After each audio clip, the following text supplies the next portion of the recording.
16. Desde já eu quero agradecer a Deus pela rica oportunidade em que o Senhor me concede para pregar para a noiva dele. Agradeço também a vida da pastora, pois ela me confiou e está trazendo a palavra nesta noite, amém? E Lucas 16, versículo 24. Um texto conhecido por alguns aqui, mas acredito que por outros não. Glória a Deus. Lucas 16, versículo 24. E o tema que foi nos dado é o tribunal dos homens e o tribunal de Deus. Vamos estar lendo. E clamando, disse: Pai Abraão, tem misericórdia de mim e manda Lázaro que molhe na água a ponta do seu dedo e me refresque a língua, pois estou atormentado neste lugar. Volte aos seus lugares, glorificando e exaltando o nome do Senhor. Bem, irmãos, o tema que foi nos dado é um tema bastante forte. Agora vai falar sobre justiça, vai falar sobre tribunal. E nós sabemos que quando falamos de tribunal dos homens, nós reconhecemos que a lei dos homens, muitas das vezes é uma lei corrupta. É uma lei que não é uma lei que, vamos dizer assim, que faz as coisas do certo, que faz as coisas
podre, está sujo, fedorento. Joga aquele homem na sarjeta, joga aquele homem lá no canto. Eu acredito que aquele homem, o tribunal do homem, há de olhar para lá, ele vai dizer: não, aquele ali tem dinheiro, vai até ele lá, pergunta, ele diz que a gente vai dar uma sentença para ele ir embora, se ele nos dá um dinheirinho, se ele soltar o Pix, não é assim mesmo nos dias de hoje? Só que o Deus do céu, o tribunal de Deus é um Deus justo. A palavra do Senhor vai dizer que nosso Deus é um Deus justíssimo. O nosso Deus não se compra com dinheiro, o nosso Deus não se compra pela aparência, o nosso Deus, ele não olha pela aparência, pelo aquilo que nós vamos fazer. O nosso Deus, ele olha o culto, olha o íntimo e o profundo. O nosso Deus, ele não se deixa enganar. Porque no tribunal dos homens, Lázaro sairia como um homem bonzinho, Lázaro sairia, acredito eu, aquele rico sairia como um homem bonzinho, como um pobre coitado, e Lázaro seria jogado na sarjeta. E no dia de hoje, igreja, não é diferente. Quantos aí nos julgam pela aparência? Quantos olham para mim e para você e diz para mim e para você: coitado daquele povo, são apenas um jovem que não sabe de nada. Mas eu trago uma notícia para a igreja: há um Deus do céu, há um Deus todo-poderoso, que ele contempla a mim e a você, que ele capacita os pequenos. Deus, ele capacita aquele que começa do menor. Deus capacita quem começa de baixo, porque aquele que começa de cima, Deus abate, Deus humilha. Por quê? Porque Deus não começa de cima, Deus começa de baixo. O tribunal de Deus, a gente não vai pensando que Deus se engana por choro, não. Deus não se deixa enganar por lágrima, ai, porque eu vou chorar, eu vou me espernear, eu vou fazer isso e aquilo. Meu filho, minha filha, entenda, Deus, ele olha o coração, Deus, ele vai olhar o coração. Deus, ele não vai se enganar pela aparência. Não é porque eu vou errar, eu pequei hoje, eu não me arrependi, mas eu vou para a igreja, eu vou chorar para ver se Deus, os irmãos acreditam em mim. Eu vou para a igreja chorar, eu vou fazer isso e aquilo. Meu irmão, tu pode enganar a igreja, mas o Deus do céu, o tribunal de Deus, tu não engana. Tu pode chegar aqui e se espernear, tu pode chegar e chorar, tu pode fazer o que você quiser, você pode gritar, pode chorar, mas o Deus do céu você não engana. A gente não engana, gritando da Galileia. Deus, ele não se engana, e ninguém pode enganar a Deus. É você mesmo que se engana. Porque o tribunal de Deus chegou na vida daqueles dois, e aquele homem rico, ele vai se encontrar no lugar de Hades, um lugar de atormento, um lugar de espera para ser lançado no lago de fogo. Mas não vai pensando que o Hades também é um lugar bonzinho, não. O Hades também é um lugar terrível, aonde os demônios, aonde o diabo está lá atormentando aquelas vidas. E quando aquele homem rico, quando aquele homem rico, ele vai acordar, vai se deparar, ele está lá naquele lugar de atormento, atormentado. O dinheiro não salvou aquele homem, o carro não salvou aquele homem, as mulheres não salvou aquele homem, a ambulância que ele tinha não salvou aquele homem. E o que eu trago para a igreja é: não precisa a gente correr coisas desse mundo, a gente não precisa correr atrás daquilo que vai ficar, a gente não precisa ficar correndo atrás, se desesperando pelo aquilo que vai ficar na terra. A gente tem que se preocupar com nossa vida, como é que está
não vê. Apocalipse 20, 12 vai dizer assim: e vi os mortos, grandes e pequenos, que estavam diante do trono, e abriu-se o livro, e o que é da vida, e os mortos foram julgados pelas coisas que estavam escritas nos livros, segundo as suas obras. Você está vendo que naquele grande dia, no grande dia do julgamento de Deus, todos serão julgados, se é pobre, se é rico, se é mendigo, se é milionário, é magro, é gordo, todos estarão diante do tribunal de Deus e serão julgados de acordo às suas obras. E como é que está a sua obra aqui na terra? Como é que estão vivendo as suas obras aqui na terra? As suas obras diante de Deus têm sido obras aprovadas diante do Senhor? Será que a minha, a tua obra estão sendo aprovadas diante do tribunal de Deus? Talvez no tribunal dos homens você está sendo aplaudido, talvez no tribunal dos homens você está sendo abraçado, você está sendo aplaudido, mas diante de Deus, será que Deus está se agradando? Será que diante do tribunal de Deus você está sendo aplaudido? Talvez você esteja agradando o homem, no tribunal do homem, talvez você esteja sendo abraçado, o homem está dizendo: aquela ali é boazinha, faz de tudo por mim, aquela ali faz de tudo que eu quero. E Deus, você está fazendo o que Deus quer? Você está fazendo o que Deus se agrada? Você está fazendo o que Deus quer que você faça? Será que no tribunal de Deus você está pronto para aparecer naquele grande dia? Lázaro estava pronto para estar lá diante do tribunal. E eu e você estamos prontos para o tribunal? Será que nossas obras estão sendo aprovadas diante de Deus? Será que a mim e você estamos sendo aplaudidos diante do Senhor? Mas tem pessoas, irmão, que ela quer ser aplaudida nessa terra. Tem pessoas que ela quer ser abraçada aqui. Tem pessoas que ela quer receber aqui na terra e não se preocupa naquele grande dia. Tem pessoas que se preocupam com tudo aqui na terra. Eu me preocupo se fulano vai se preocupar. Eu me preocupo se fulano vai se agradar. Eu me preocupo se meu marido vai gostar. Eu me preocupo se minha mulher vai gostar. Eu me preocupo se meu patrão vai se agradar. Eu te digo uma coisa: tu está agradando o homem, tu está agradando a tua esposa, o teu marido, e até você está agradando. Será que Deus está feliz com suas atitudes? Será que Deus está se agradando com você? Porque tem pessoas assim: eu vou agradar o meu patrão, a minha patrona, para ela se agradar de mim. E diante dos homens tu está sendo aprovado, não é mesmo? Diante do tribunal dos homens tu está sendo abraçado, não é mesmo? E diante de Deus, como é que está a sua vida? Diante de Deus, será que você está sendo aplaudida? Como é que está a sua obra diante de Deus? Apocalipse vai dizer que abrirá o livro e cada um serão julgados de acordo às suas obras. E como a pastora sempre fala aqui, que vai dizer Apocalipse também, o mar terá que dar conta das vidas. Onde foi morto, seja no mar, na floresta, terão que dar conta das vidas. Então repare só, se a natureza está dando conta de tudo para naquele grande dia, todos serão julgados, seja mortos, seja aqueles que foram mortos aonde foram, eles estarão naquele grande dia sendo julgados pelas obras. E Lázaro está lá no seio de Abraão. Lázaro está lá. Lázaro passou por muitas coisas, muita tristeza. Lázaro passou por muitas humilhações. E o rico não. O rico sempre era aplaudido, igreja. O rico sempre queria riqueza. O rico sempre queria altar. O rico sempre queria dinheiro. Mas Deus, ele se agradava de Lázaro. Deus estava se agradando de Lázaro. Sabe por quê? Porque mesmo na pobreza, mesmo na tristeza, Lázaro nunca deixou de adorar ele. Lázaro nunca deixou de estar cultuando ao Senhor. Lázaro mesmo com aquela chaga, Lázaro mesmo passando por aquelas tristezas, ele nunca deixou de buscar o Senhor. Lázaro podia estar com fome, Lázaro podia estar sem roupa, mas ele sabia que ele tinha que fazer aquilo que o Senhor gostava. Ele sabia que não era pelos homens que ele tinha que ser aplaudido. Ele sabia que ele não precisava estar em altar, em outdoor, para ser aplaudido. Ele sabia e compreendia. Lázaro entendia que o que ele precisava é estar diante do tribunal de Deus, é estar diante de Deus com a veste limpa.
testemunho? Será que você não tem como me deixar passar? Será que você não tem como? Mas e naquele grande dia diante de Deus? Como é que essas pessoas vão fazer? Como é que essas pessoas vão dizer? Será que eles vão ter coragem de chegar para Deus e dizer: Deus, eu trouxe aqui um dinheirinho. Será que o Senhor não me deixa entrar aí no seu repouso? Será que o Senhor não me deixa entrar no seu céu?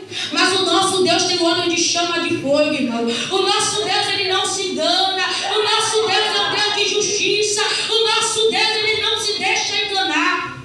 Porque eu não sei se os irmãos já viram um episódio que passava sempre aos domingos, quando eu assistia outrora. Como é o nome? Todo Mundo Odeia o Chris. Quem já assistiu, eu acredito que a maioria aqui. Aí tinha um episódio naquele programa em que estava lá o juiz e havia uma senhora e uma mulher. Aí aquele juiz estava lá julgando aquelas pessoas pelas leis de trânsito. E aí aquela mulher, ela vai diante do juiz, a mais nova, ela vai chegar, botar os peitos lá em cima, ela vai se empinar toda, e aquele juiz, ele vai olhar para aquela mulher, que ela tinha afligido a lei, e ele vai dizer, ele vai olhar assim, ele vai mostrar, vai dizer: você não precisa fazer nada não precisa pagar, pode passar, você está livre. Aí a senhora viu aquilo, a senhora disse: estou aqui vendo, vou também me ajeitar, para ver se vai dar algum jeito. Aí o que é que a senhora também vai fazer? Suspender. Aí o que é que vai acontecer? Ela vai para aquele juiz olha que uma velha, uma pobre coitada, vai dar uma sentença a ela para pagar. E ela não passou. Mas por que a outra passou? Porque ele viu lá aquelas aparências, ele viu lá o corpo de espírito, ele viu que a senhora não valia nada, estava velha já. Além do homem é assim, e é de Deus. Será que vai dar tempo de você se ajeitar? Aí diante de Deus eu me preparo, eu começo a fazer, mas não vai dar tempo. Na lei dos homens, você pode fazer isso. Você pode comprar o homem pelo seu corpo, você pode comprar o homem pelo seu dinheiro, você pode comprar o homem pela sua aparência, mas a Deus ninguém compra, a Deus ninguém paga, e Deus, ele não se deixa enganar. Deus, você não pode comprar com o seu dinheiro, Deus, você não pode comprar com suas lágrimas, a Deus você não compra, e Deus, ele não se deixa enganar, irmão. Deus, ele não vai ficar enganado se eu chegar aqui e contar uma mentira e começar a chorar. Você acha que Deus se enganou com Safira e Ananias? Deus, ele não se enganou com Safira e Ananias. Talvez diante de Pedro, se Pedro não tivesse o Espírito Santo, ele teria enganado a Pedro. Ele dizia: ó Pedro, eu vim disso aqui, Pedro, só ganhei isso aqui, viu? Eu só ganhei isso. Aí talvez Pedro, se não tivesse a visão de Deus, Pedro seria enganado. Mas Pedro, que tinha a visão do Espírito Santo, Pedro, que também era um homem cheio da presença de Deus, ele olhou e o Espírito Santo testificou logo: é mentira. E logo os dois morreram. Veio um e mentiu, veio o outro e mentiu. E nós, será que nós estamos contando a verdade? Será que quando nós viemos aqui, falar com a pastora, falar com a liderança, contar nossas coisas, como é que nós estamos contando? Será que nós estamos contando a verdade? Será que nós viemos aqui chorando e chorando? Aí talvez a pastora, talvez a pastora acredite, que eu acredito muito. Aí talvez ela acredite, mas há um Deus no céu, irmão, que ele não se deixa enganar. Há um Deus no céu que ele testifica na terra. E eu acho muito difícil a gente enganar a pastora. Eu acho muito difícil. Muito difícil. Por quê? Porque aqueles que têm o Espírito Santo, ele testifica quando é verdade e quando é mentira. Não adianta você vir para a igreja: eu vou mentir para a pastora, de que aconteceu isso, que eu fiquei doente, que fulano morreu, que aconteceu isso e aquilo. Você pode mentir nessa terra, você pode mentir aqui na igreja, mas lá no céu não haverá mentira. Lá no céu você não vai poder mentir. Lá no céu você não vai poder contar uma mentirinha, isso e aquilo.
Deus não. Porque tem a palavra do Senhor. Glória a Deus. Porque a palavra do Senhor é bem clara em dizer que a gente não deve morder com a esquerda, que a direita não saiba. Por quê? Porque o tribunal dos homens é assim. O tribunal dos homens, ele vai te aplaudir se você mostrar com as duas mãos. Mas no tribunal de Deus não. No tribunal de Deus, Deus não quer isso. Deus não quer que você fique mostrando que você confesse, que você tem uma cesta básica. Porque tem gente que é assim. É porque tem uma cesta básica fulano. Tem que mostrar no Facebook, tem que mostrar no TikTok, tem que mostrar no WhatsApp, em tudo que é lugar que deu aquelas coisas. Aí tem pessoas sem visão que começam a aplaudir. Oh, fulano é tão bonzinho. Olha só o que fulano fez por fulano. Mas diante de Deus, Deus não se agrada com isso. Deus não precisa que a gente fique mostrando. Deus não precisa que a gente fique se expondo por aí. Deus não precisa que a gente fique se expondo o que fez e o que não fez. É por isso que a pastora sempre fala aqui que quando ela está fazendo um trabalho de libertação, ela não permite que grava, porque eu acho isso uma falta de reverência, irmão. Quando a pessoa tem igreja aí, que a pessoa está fazendo um trabalho de libertação na pessoa, o cara, a mulher está lá endemoniando e precisa a internet ver aquilo, precisa o mundo todo ver que a pessoa está naquela situação. Não precisa disso. São pessoas que querem a glória, são pessoas que querem ser aplaudidas, são pessoas que querem ter a igreja inchada, mas nós não queremos isso. Nós queremos aqui igreja. Deus quer uma igreja lavada e remida, pessoas libertas. A gente não precisa filmar para o mundo todo ver que a pessoa nascida assim, que a pessoa foi aquilo. O mundo não precisa saber que a pessoa era isso e aquilo. Só quem precisa saber é Deus. Só quem precisa saber é o Senhor. E nós vamos ver aqui também em Lucas aí mesmo, virando uma folha em Lucas 18, que vai falar também sobre o juiz, um juiz iníquo, que vai dizer assim, Lucas 18, 7, que vai dizer: e Deus não fará justiça aos seus escolhidos, que clamam a Ele dia e de noite, ainda que tarde para com eles? Digo-vos que é depressa Ele fará justiça. Quando, porém, vier o Filho do Homem, porventura achará fé na terra? A palavra vai dizer sobre uma própria viúva, uma viúva que ele importunava o juiz, uma viúva que importunava o juiz por uma causa que ela tinha na justiça. Só que havia um juiz que era muito rude, um juiz na terra que era muito ruim, porque aquele juiz não queria resolver a causa daquela viúva, aquele juiz estava olhando pela aparência daquela mulher, aquele juiz não fazia caso daquela mulher, aquele juiz desprezava aquela mulher. Só que tem um porém. Deus ali no céu estava vendo a situação daquela mulher. Deus no céu estava vendo quantas lágrimas aquela mulher derramou, quantas vezes aquela mulher chorou pedindo para aquele juiz resolver, quantas vezes aquela mulher orou para Deus resolver a causa, quantas vezes aquela mulher ela dormiu no pátio daquele tribunal para o juiz resolver aquela causa. Só que ela ficava ali, mas ela tinha joelho. Aquela mulher orava para o tribunal de Deus entrar em ação, e Deus ele entrou em ação. Deus se levantou do trono e resolveu a causa daquela viúva. E eu trago uma notícia: possa ser que hoje você esteja chorando, o tribunal dos homens talvez ele esteja te julgando, talvez ele esteja olhando pela tua aparência, talvez você esteja chorando, mas Deus ele entrará com justiça. Deus fará justiça pelos escolhidos dele, Deus fará justiça por mim e por você.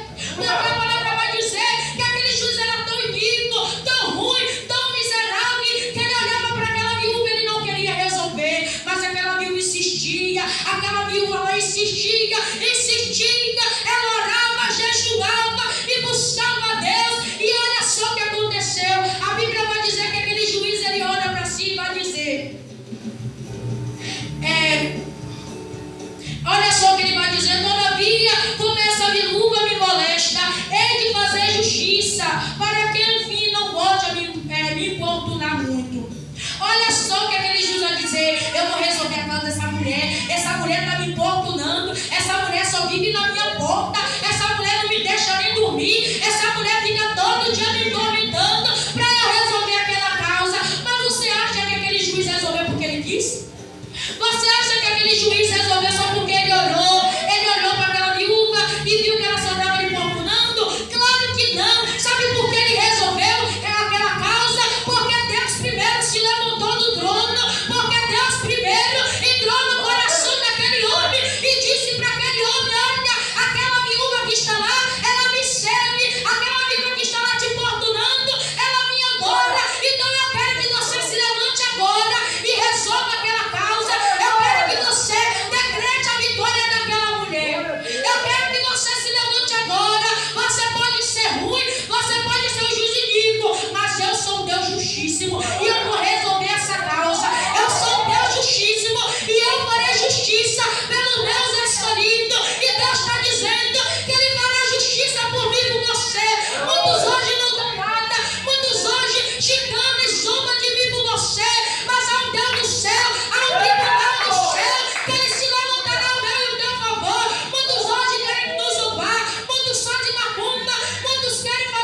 Porque o Senhor é justo e ama a justiça, e o seu rosto está voltado para os retos. Olha o que Deus está dizendo, que o Senhor é justo e ama a justiça, e o rosto do Senhor está voltado para os retos. Sabe o que eu trago para a igreja? É que o Senhor olha para mim e para você e diz: o homem pode estar falando, o homem pode estar criticando, o homem pode estar falando, pode estar vindo oração contrária, pode estar vindo muita coisa, mas eu amo a justiça, e por essa igreja eu faço justiça, por esse povo eu entro na casa, por essa igreja eu faço justiça.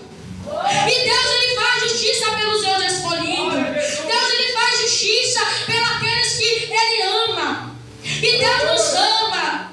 Mas Deus ama, mas também Deus nos corrige. Não é porque nós somos filhos que Deus vai passar a mão na tua cabeça. Não é porque nós somos filhos e erramos que Deus vai passar a mão na tua cabeça. Ele vai nos julgar também, irmão. Deus também fará justiça. Se eu e você errar, Deus, ele também vai. Mas vamos supor que é filho de um filho de advogado. Aí o advogado na terra vai até o juiz e vai dizer: aquele ali é meu filho, viu? Ele cometeu um mal, estrupou, matou. E o juiz vai olhar: não, tá de boa, pode passar, ele não vai ser preso não, e tal. Aí Deus, você acha que Deus vai ser assim? Aí eu sou filha de Deus, eu cometi um ato e Deus vai passar a mão na minha cabeça. Não creia nisso, irmão. Deus, ele não faz coisa errada. Deus não anda na mentira. Deus, ele não vai passar a minha mão na tua cabeça. Deus, ele vai corrigir a gente, vai nos corrigir até a gente se colocar na posição. Deus, ele vai nos corrigir até a gente entender que ele é um Deus justo, ama a justiça, mas também ama aqueles que andam na justiça. Deus, ele não ama aqueles que andam na desobediência, aqueles que só querem praticar a desobediência, praticar as obras dele, que ele quer fazer o que ela quer fazer. Deus, ele quer que nós praticamos aquilo que ele quer, aquilo que é da vontade dele, aquilo que Jesus quer.